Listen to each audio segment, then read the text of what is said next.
called the National Defense Authorization Act and may be voted on as soon as tomorrow. But with most bills, it is chocked full of flowery language about protecting the homeland and giving the military the tools they need to do their job.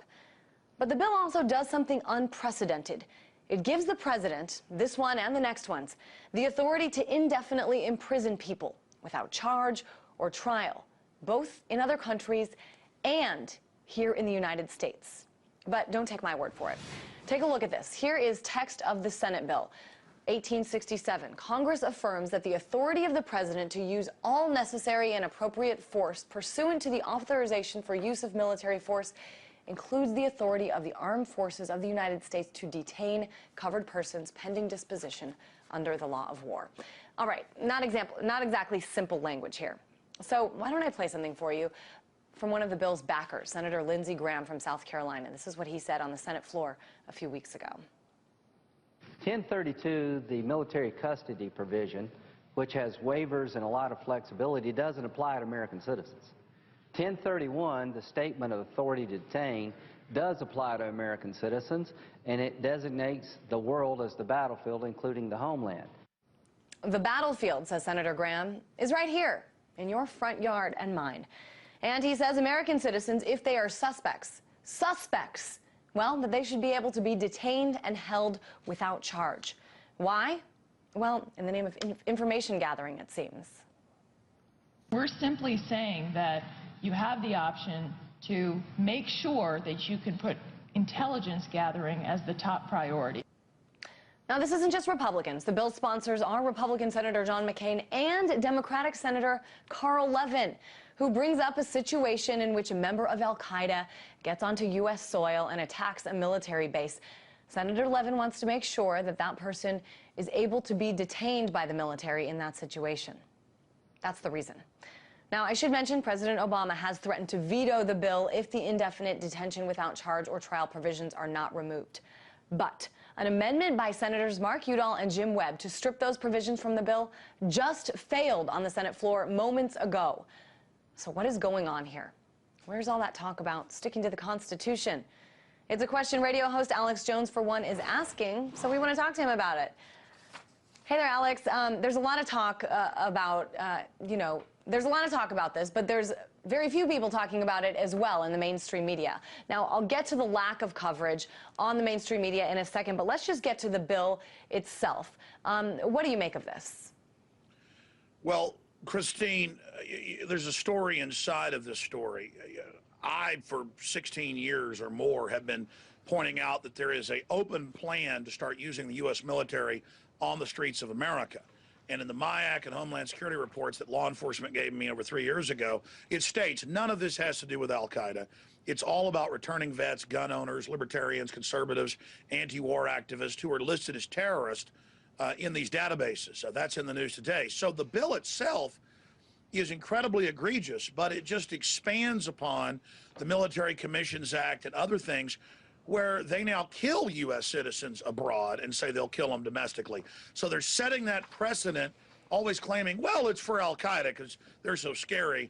But when you get into the meat and potatoes, they want to use this against the American people. And just a few years ago, they'd say it's preposterous. We don't want to use the Army and Marines against the American people. Why, that's tyranny. That's a third world country. That's martial law. Now they're like, well, yes, we want to keep you safe from al-Qaeda, but it's in the London Telegraph and all of the news that al-Qaeda, under NATO control, has been given Libya, is now being sent to Syria, was used, of course, in the 80s against the Russians, used against the Serbs in the 90s. I mean, this is a joke. Al-Qaeda is the boogeyman they use to do this, but the whole thing is pointed at the American people. But here's the key. When we started reporting this last week, when they brought this bill up, it has a section saying Americans are exempt, but then has another section saying, unless we say so. So it's got the fine print. And then I noticed all these IP addresses hitting our article within minutes of it going up, which they don't even hide it. It goes back to military bases and PR firms. They were ready, saying I was a liar and Infowars.com was lying, using the lying section. And in fact, it was in the Grand Rapids Press. Congressman Justin Amash said, quote, it's carefully crafted to mislead the public. They had all the warmongering neocons and others come out in the last week and say it's not in there, it's not true, it doesn't affect citizens. A few things that you mentioned, because you brought up a lot of good points here. One thing you said a few years ago people would find something like this outrageous, preposterous. It is surprising on one level today, but this treatment, being detained, held without charge, even tortured, has already happened to an American citizen on American soil. Private First Class Bradley Manning, accused of leaking those classified documents to the whistleblowing website WikiLeaks.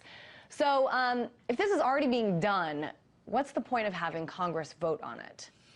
Well, they want to say it's the law, like Hitler passed laws saying he could round up groups he wanted. We had laws in this country saying blacks weren't human beings. Doesn't mean it's right.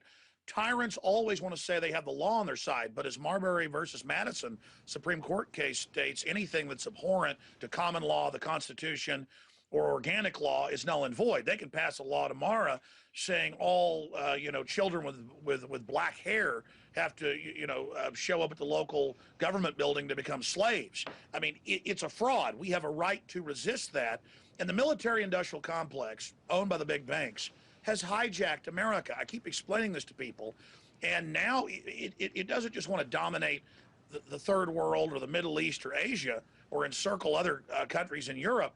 It wants to dominate this country. And the military-industrial complex is a bunch of offshore corporations. They run the red light cameras. They run the federalization of local police. They're just occupying America through Northcom. They set it all up for this. Clinton, Bush, Obama. It's all just continuing. And you're right.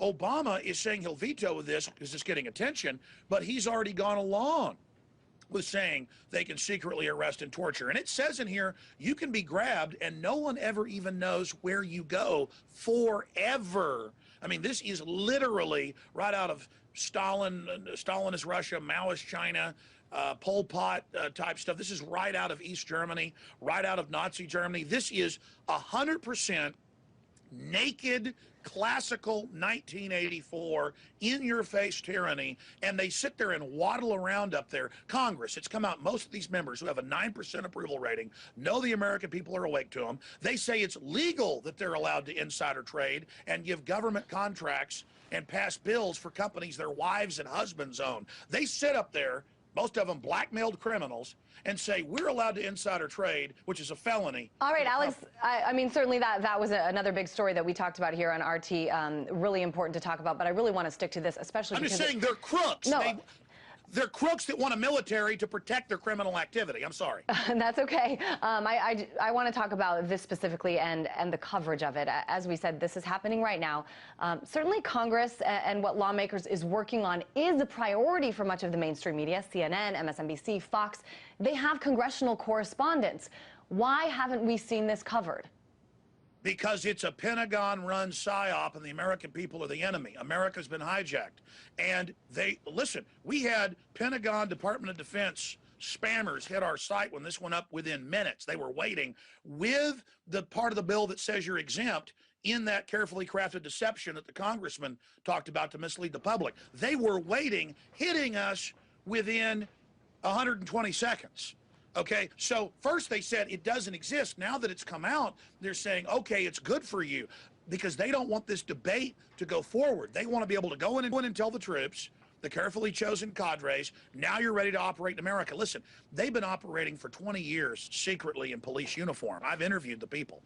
They've been doing gun confiscation drills that I've been to. I have literally had, if I told you the stories, it's in my police state films. It's like a movie. There is a giant secret government Pentagon program that now wants to uncloak. It's already here. Let's broaden this too a bit, Alex. I want to show you the cover of Time magazine this week. First, I'm going to show you the cover of Time in Europe, in Asia, and in South Pacific. This basically shows a fighter wearing a gas mask in a village, still very much in the midst of chaos. And it asks the question, I know it's hard to read, but it says, are free elections and the promise of an Arab Spring at risk, and under the larger title of Revolution Redux? Well, now I want to show you this week's cover of Time here in the U.S. It basically says why anxiety is good for you. Hopefully you can see this. Everywhere else in the world, they're talking about the Arab Spring. They're showing a picture of revolution, of chaos in the streets. And here we have a little cartoon guy, you know, tying a little piece of yarn. under the headline, Why Anxiety is Good for You. Let's talk about that in terms of the mainstream media and the coverage of bills that, you know, things that Washington lawmakers are working on right now that are just getting no attention. Well, you're right. I mean, the corporate, prostitute, New World Order media, 50 years ago, the U.S. was #1 in education, #1 in being informed. Now we are the least informed in the industrialized world by design. And we are spoon-fed propaganda. We're not told how the rest of the world sees us. And they try to keep us in this cocoon. And so I praise RT for covering this. I mean, literally, this is right out of 1933 Germany with Hitler, you know, saying the Reichstag has been attacked. I can indefinitely arrest and detain whoever I want. I mean, this is 100% nightmare that they would be openly doing this. But they're only able to get away with this because, as you pointed out, Fox, CNN, the rest of them won't cover it. And the few little mentions are, yeah, they're going to secretly arrest you to keep you safe.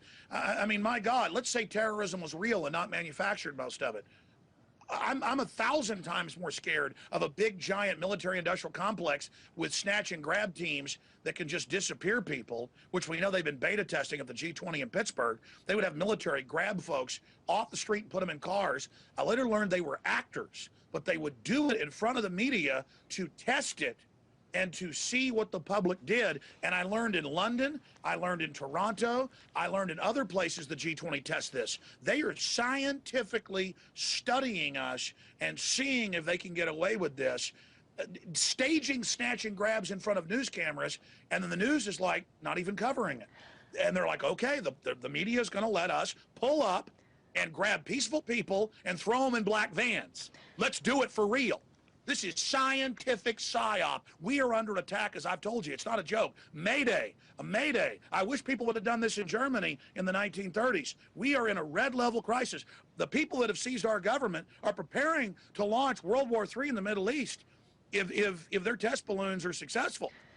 Alex, I just want to wrap this segment up with one final question about the specific, the bill that's taking place, 1867 in Congress, the National Defense Authorization Act. You said that people in the higher-ups in the military, in government, that they want to try to hide this. But the fact is, you can't hide a bill that's in Congress. You go on the internet, and you can find the exact text of the bill. How are they going to hide it? How do you see this playing out in terms of... They tried a couple things. Sure. First, they hit everybody, the ACLU, Ron Paul, Rand Paul, with, no, it doesn't do that. No, it doesn't arrest citizens. And, you know, I mean, you're not even supposed to have the military involved domestically. Now, they're not just going to arrest you. You're going to disappear. They say they could torture you in the accompanying legislation they've already passed, go into a literal black hole.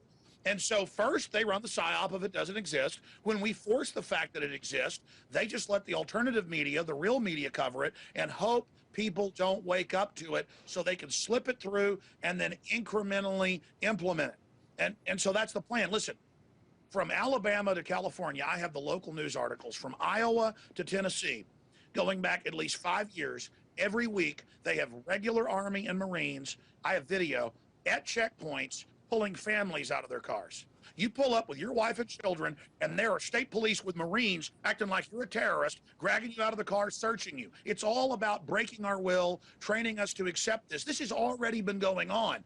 Just like Bush was spying without warrants for many years before it came out. It was illegal. They just had Congress pass a law saying no more warrants needed in America. All right. They're already doing this. We will certainly keep our eyes on this, but we do appreciate you weighing in and for really being focused in on the story. Radio host Alex Jones in Austin, Texas. Thank you, Christine.